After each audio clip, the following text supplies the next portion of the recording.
Morning, Trainiacs. Just had a little swim with, where is it? It's right there.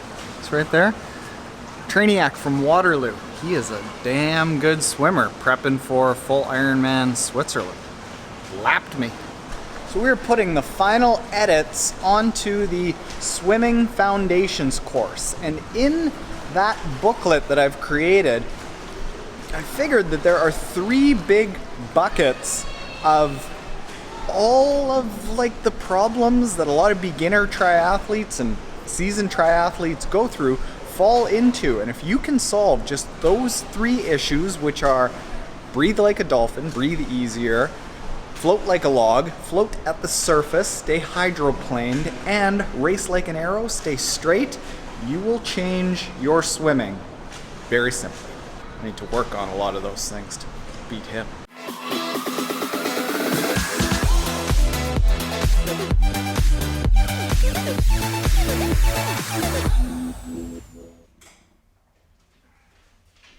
So, Trainiacs. Early on in my triathlon career, like we're talking Pete, always, hey? Always. Come on. And Gracie. I took them for a 7K run today. They are pooped. So early on when I was taking up triathlon, there was about the first 2 years or so where I was swimming and I would go into a master's group or a triathlon training club, and I wasn't getting any faster. I wasn't getting any more comfortable in the water. I wasn't really making any progress at all. I was just swimming a lot more. And that's really, really normal for beginner triathletes, because swimming is such a foreign environment that it's not like we can just hop in the pool and expect to get better, like when we hop on a bike and just our legs get stronger, or we run more and our legs and our lungs get stronger. It doesn't work that way in swimming. We have to go about a systematic process of learning how to swim, and we've got to build the foundation, like basically the nuts and bolts, the ability to be able to swim.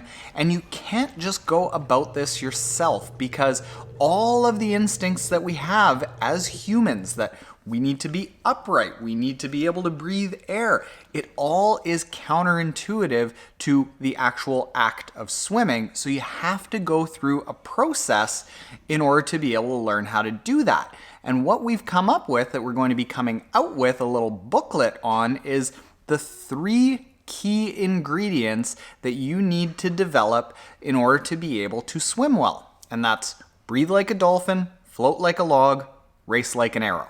If you can develop just those 3 things, it is going to set you up for triathlon swimming success. You might not be instantly fast, but you're at least going to have the basic foundation to be able to get fast in the future. Let's dive into each of those. So the first step is that you have to learn how to breathe. And I use the breathe like a dolphin technique because for them it's effortless. They just come out, get a little breath, and that's it, and then they go back to swimming. Now, if you can't complete this test, you need to work on your breathing. And the test is this: if you are unable to swim 400 yards or meters in one shot without hitting a wall for a turn and going, or without feeling like you're drastically out of breath at the end, you need to work on your breathing. The fix for this isn't working on your breathing pattern or doing hypoxic breathing sets or changing your breathing pattern from, say, swimming on just one side to swimming bilaterally. It's none of that. You literally have to retrain your body to learn how to breathe while you're swimming. And you do this with some forced drills that we've got, that I'll link to this, I'll link to the video that is the 3-step process to learn how to breathe at the end of this video, and I'll link to all the videos that I'm going to talk about this. But it's a series of drills where you're not swimming whatsoever. You're taking a step back from swimming and you're just reprogramming your brain to be able to, as soon as you put your face in the water, boom, you start breathing out. As soon as you turn your head to breathe, you don't gasp, you take just a small little breath, and building this in so that it's just essentially a reaction to face in the water, breathe out, face out of the water, tiny little breath. Creating that has to be forced through this series of drills. Next, you have to learn how to float like a log evenly on top of the water. The test to know if you're doing this is you can essentially just feel it. If it feels like your legs are dragging, if it feels like you're kicking a lot, but you aren't really moving faster, probably your legs are dragging. Better yet, where was that? Better yet, take a video of yourself from the side, and if you see any point where your legs are dipping underneath your body line, your legs are sinking and you're not floating at the surface of the water. You're creating drag, and it's like a vicious cycle that drag creates sinking, sinking creates more drag, drag creates sinking, eventually to the point that you're getting a pedicure with your feet dragging along the bottom of the pool. The fix for this isn't kicking madly, and it's certainly not kick drills where you have your head sticking out the surface of the water. The drills that we recommend for this are a series of drills where you're learning how to kick as gently as possible to save oxygen, to help with step one, the breathing. Kick as gently as possible while keeping your heels at the surface of the water.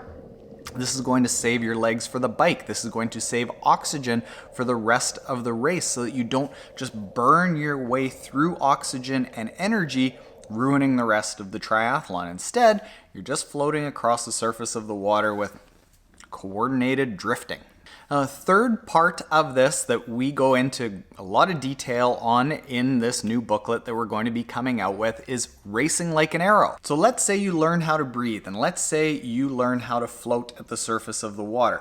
But you're trying to swim that way, and even if you're at the surface of the water and breathing well, but your legs are going back and forth, you're now creating drag to the side each way.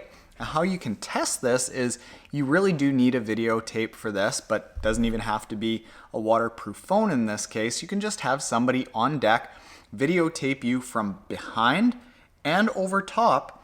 And if you see that your legs are spreading out wider than your body line, or really wider than about 1.5 feet, you're kicking too wide, and it's going to create all of this side-to-side movement where you're going to swim that way, and then that way, and then that way. And how you fix this is with a sequence of drills that, again, is kicking, but it's not kicking to improve your kick. It's kicking to improve your body stability so that when you kick and you move, instead of kicking like this and wiggling all around, which is going to be like this, you are going to learn how to kick and stay just perfectly straight so that you can swim dead straight. Now, this video would end up being 20-30 minutes long if I went into great depth in any of these individual buckets, let's call them. But what you can do is go to triathlontaren.com/swim drill program.